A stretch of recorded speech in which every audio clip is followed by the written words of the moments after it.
بسم الله الرحمن الرحيم وبه نستعين وصلى الله وسلم على نبينا محمد وعلى آله وصحبه أجمعين وبعد. أعوذ بالله من الشيطان الرجيم. بسم الله الرحمن الرحيم. فبظلم من الذين هادوا حرمنا عليهم طيبات وحلت لهم وبصدهم عن سبيل الله كثيرا. رب اشرح لي صدري ويسر لي أمري واحلل عقدة من لساني يفقهوا قولي. سبحانك لا علم لنا إلا ما علمتنا إنك أنت العليم الحكيم. رب زدني علما اللهم رب زدني علما. پانچویں اور چھٹے پارے کی اس تلاوت میں اور اس درس میں اللہ رب العالمین سے دعا کریں الہ العالمین ہماری تلاوتوں کو قبول فرمائے، لغزشوں سے درگزر فرمائے، حسنات کو قبول فرمائے. قیام اور جتنی بھی قسم کی عبادتیں ہیں اللہ رب العالمین ہر قسم کی اطاعتوں کو قبول فرمائے، آمین. سورہ نساء اور سورہ مائدہ. حقیقت اگر کہیں سورہ نساء کی آیت نمبر 139 اور 140. ایک انسان کن کے ساتھ رہتے ہیں اور ان سے کیا چاہتے ہیں. ایک انسان کن کے ساتھ رہتے ہیں اور ان سے آپ کیا چاہتے ہیں. یہ دو چیزیں آپ کی اہم ہوتی ہیں. جو آپ کے پارٹنر ہوتے ہیں، ساتھی، کن لوگوں کے ساتھ آپ کا وقت گزرتا ہے، ان لوگوں کے لیے دو مقصد اللہ رب العالمین نے ذکر کیا. پہلی آیت الذین یتخذون الکافرین اولیاء من دون المؤمنین. مومنوں کو چھوڑ کر جو لوگ کافروں سے دوستی کرتے ہیں. مومنوں کو چھوڑ کر جو لوگ کافروں سے دوستی کرتے ہیں. پہلے سوال کا جواب کہ کون کس کے ساتھ رہ رہے ہیں. کون کس کے ساتھ رہ رہے ہیں. مومن چھوڑ کر کے آپ کافر کے ساتھ.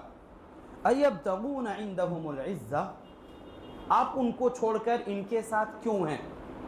مومن چھوڑ کر کافر کے ساتھ کیوں ہیں. ایبتغون عندہم العزہ. کیا ایسا لگتا ہے کہ ان کے ساتھ رہیں گے تو ہماری کالر ٹائٹ ہو جائے گی، یا ہماری شان میں، ہمارے مقام میں اضافہ ہو جائے گا.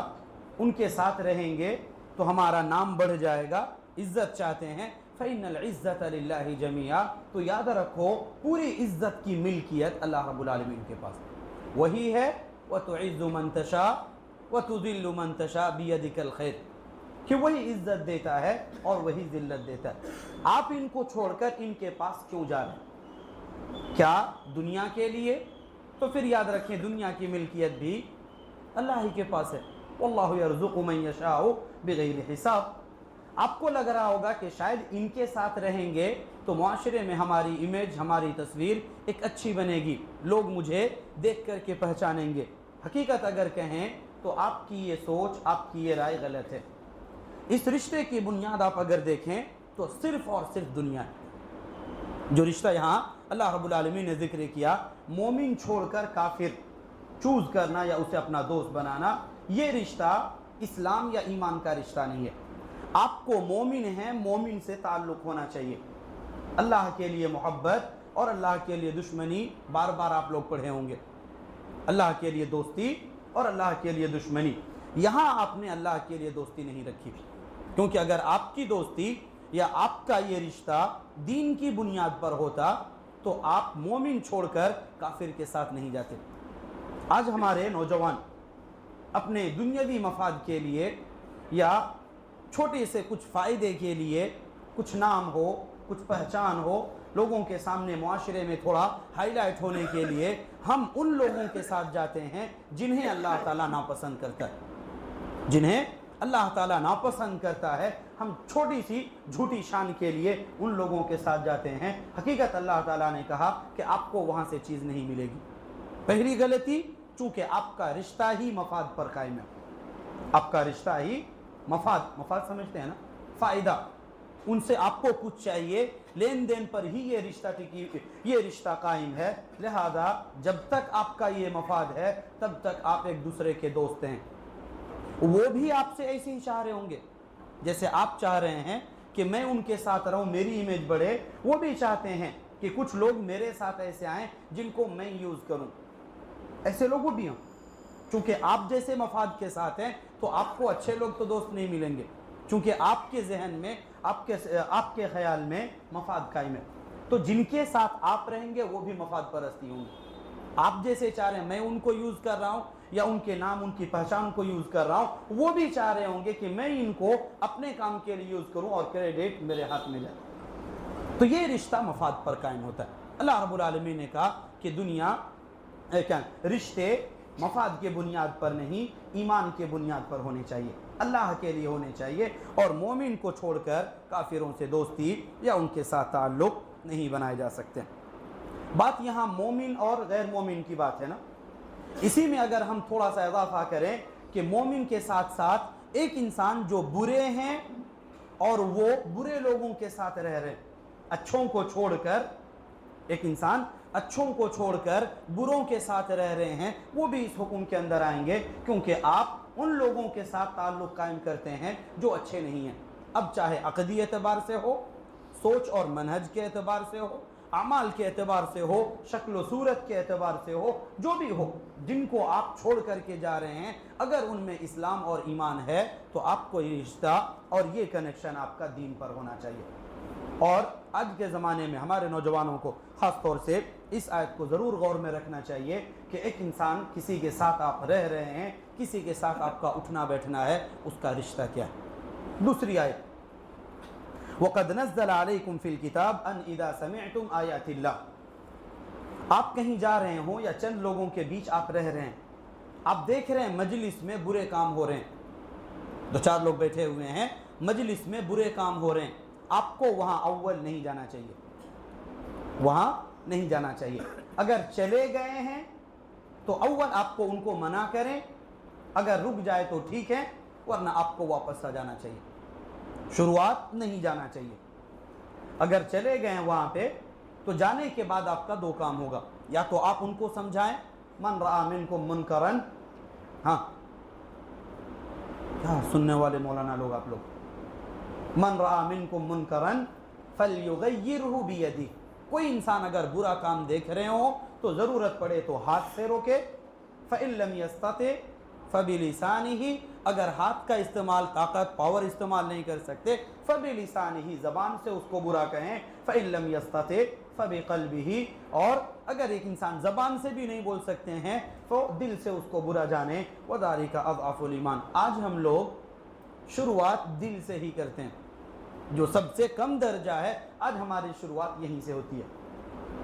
آپ کو کیا لگتا ہے جب آپ کی اسٹارٹنگ کمزوری سے ہے تو اوپر تک آپ پہنچیں گے؟ شاید نہیں. ہم لوگ سوچتے ہیں کہ ہاتھ کا استعمال خالی مار پیٹ کے لیے ہی ہوتا ہے. جی نہیں, آپ کا چھوٹا بھائی ہے, آپ کا بیٹا ہے, آپ دیکھ رہے ہیں کہ میری اولاد غلط راستے پر جا رہی ہے, غلط لوگوں کے ساتھ جا رہی ہے, تو آپ سچ میں ہاتھ پکڑ کر کے کھینچ سکتے ہیں, ان کو طاقت کا استعمال کر سکتے ہیں. کیا یہی چیز کسی دنیاوی معاملے میں آپ دیکھ رہے ہوں گے کہ آپ کا بچہ یا آپ کی اولاد گڑھے میں گر رہی ہے, آگ میں گرنے والی ہے, یا ان کے ساتھ حادثہ ہونے والا, اللہ محفوظ رکھے, تو آپ کیا وہاں صرف زبان پر بولنے پر اکتفا کریں گے؟ آج ہم بہت آسانی سے بول جاتے ہیں کہ بول رہے ہیں, بولنے کے علاوہ کر ہی کیا سکتے ہیں. آپ ضرورت پڑے تو ہاتھ کا بھی استعمال کر سکتے ہیں, طاقت کا بھی استعمال. آپ خود نہیں, جن کے ذریعے سے آپ ان کو روک سکتے ہیں اس ذریعے کو آپ اختیار کیجئے. آپ کی بات نہیں یا آپ اپنے طاقت نہیں استعمال کر سکتے ہیں, کچھ لوگ ہیں جن کی وہ بات سمجھ سکتا, آپ ان کے ذریعے سے آئیے, کیونکہ بات دین کی ہے, آخرت کی ہے, 1-2 دن کا مسئلہ نہیں ہے. ان کی آخرت خراب ہوگی, وہی بچہ کل آپ کے لیے بولے گا, ابو آپ تو طاقت استعمال کر سکتے تھے, کیوں نہیں کیے تھے؟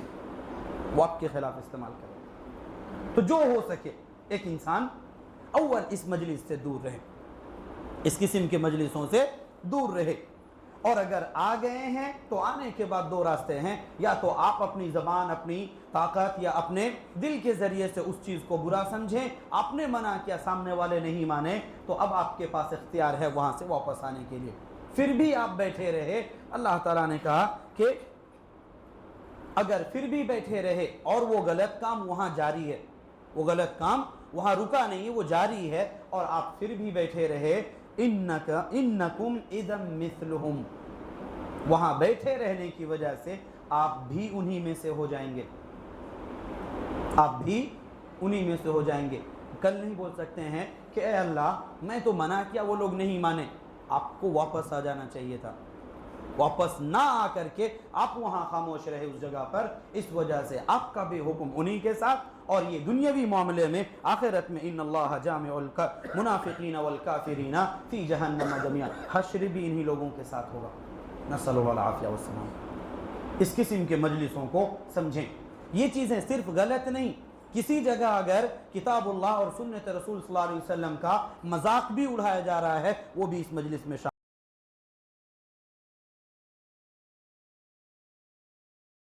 شامل ہوگی۔ ان اذا سمعتم آیات اللہ، کسی مجلس میں سنو کہ اللہ کی آیتیں یکفر بها، کفر کیا جا رہا، ان کا مذاق اڑایا جا رہا، وَيُسْتَهْزَأُ بِهَا فَلَا تَقْعُدُوا مَعَهُمْ، ان کے ساتھ مت بیٹھو، حَتَّى يَخُوضُوا فِي حَدِيثٍ غَيْرِهِ، یہاں تک کہ وہ اپنا ٹاپک چینج کر لے، کسی دوسرے موضوع پر بات کر رہے ہو تو رہ سکتے ہیں، لیکن اگر بات کنٹینیو ہے، یہ استہزاء بالدین، قرآن اور سنت کا مذاق اڑا رہے ہیں، آپ اس مجلس میں نہیں رہ سکتے۔ اگر پھر بھی رہے تو انکم اذا مثلہم، تب آپ بھی انہی میں سے ہوں گے، اور قیامت کے دن بھی آپ کا حشر انہی لوگوں کے ساتھ۔ آج ہم جہاں رہتے ہیں، جس سماج اور معاشرے میں، کہیں نہ کہیں ایک انسان اکیلے تو نہیں رہے گا، یہ اس کی فطرت نہیں ہے، چند لوگوں کے ساتھ رہیں گے۔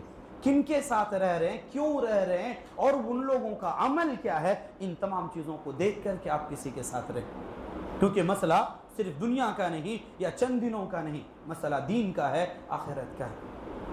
کچھ دیر کا یہ لمحہ ہو سکتا ہے آپ کا، لیکن آخرت وہ ہمیشہ والی رہے گی۔ اس لیے دوست اختیار کرنے میں، چوز کرنے میں آپ دین کو سامنے رکھیں۔ نبی علیہ الصلوۃ والسلام فرماتے ہیں المرء علی دین خلیلہ، ایک انسان اپنے دوست کے مذہب پر ہوتا ہے، اگر بیوڑا ہے تو ساتھ رہنے والا بھی آج نہ صحیح کل ہو کر کے وہ بیوڑا بنے گا، الا ماشاءاللہ۔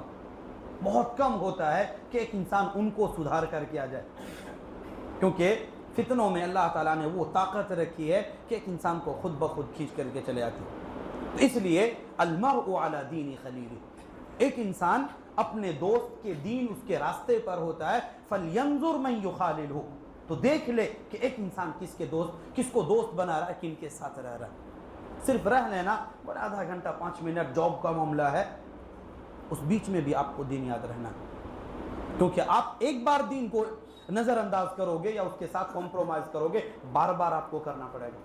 اور جو بزرگ ہیں یا عمر دراز ہیں، ایکسپیرینس والے، ان کو معلوم ہوگا کہ ایک بار آپ نے اگر کمپرومائز کیا تو بار بار آپ کو کرنا ہوگا۔ ایک بار جھوٹ بولے، اس جھوٹ کو چھپائے رکھنے کے لیے 100 جھوٹ آپ کو بولنا پڑے گا، چونکہ دنیا ہے ایک آزمائش، جب تک آپ کا اصلی چہرہ اللہ رب العالمین لوگوں کے سامنے نہ لائے تب تک آپ کو اللہ چین سے نہیں رہنے دے گا۔ یہ کیا نام ہے، بد دعا نہیں، یہ حقیقت ہے۔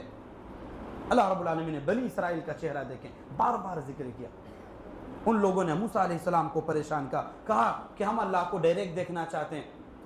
کچھ نے کہا کہ ہمارے لیے کھانے کا انتظام کر دیجئے، دھوپ ہے سائے کا انتظام کریے، پانی ہے، پانی صحرا، یہ کیا نام ہے، پتھروں سے ہمارے لیے پانی اور چشمے کا انتظام کیجئے۔ سارا کچھ اللہ تعالیٰ نے کیا، لیکن پھر بھی جب ان لوگوں نے غلطی کی اور اللہ کے رسول کے ساتھ نافرمانی کی یا ان کے ساتھ بدتمیزی کی، اللہ تعالیٰ نے کہا کہ حلال چیز بھی ہم حرام کر دیے۔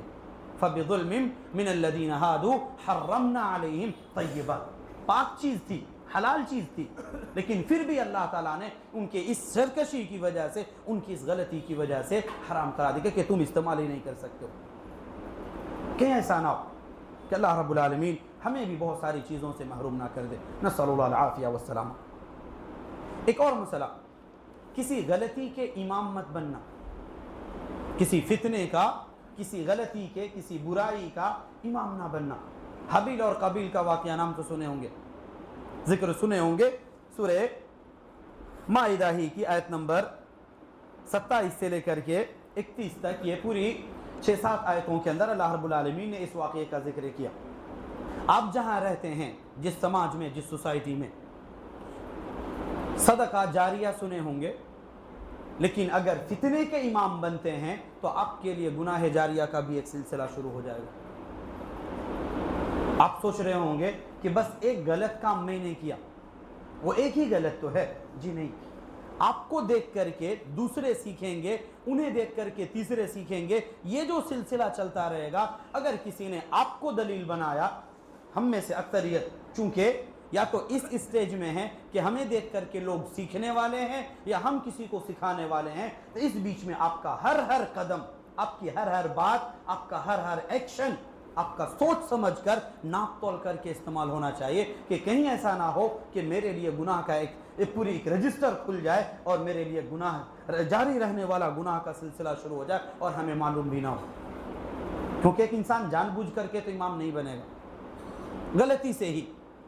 اس لیے کہا گیا کہ سوچ سمجھ کر کے ایک انسان کوئی بھی فیصلہ کرے، کوئی بھی کام کرے. ہمارے یہاں ایک بیماری ہے انا والی، انا سمجھتے ہیں، ایگو پرابلم.